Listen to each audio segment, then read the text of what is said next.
So provision of services is one of the key things towards the citizens and residents. So it may not just be about the building of libraries, but it's also about the content that is happening or unfolding within the space of libraries. We think that libraries are very important spaces of knowledge production, but also the spaces that are contributing towards the improvement of the quality of the education and lifelong learning. This library here in the inner city is the iconic library, which was built in 1935.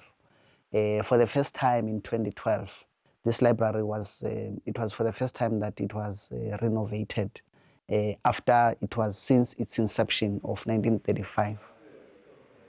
I am excited as well because I also have kids who are students, who are learners, who are also utilizing the library.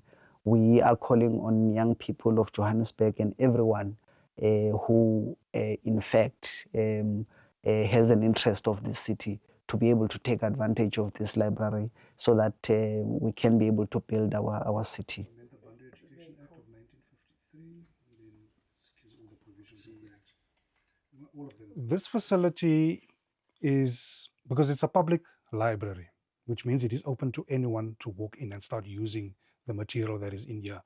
When this library closed down, that access was taken away from a lot of people.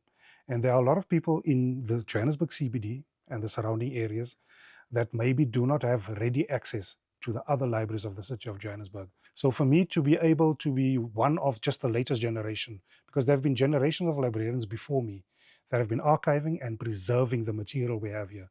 So I'm just the latest in a hopefully in a long line to come that would preserve the material we have here, digitize it, make it available for the wider world to see, because the vast majority of the material, the physical material down here, you cannot find anywhere else. You cannot find it online. You cannot find it digitally. You can find it in physical format.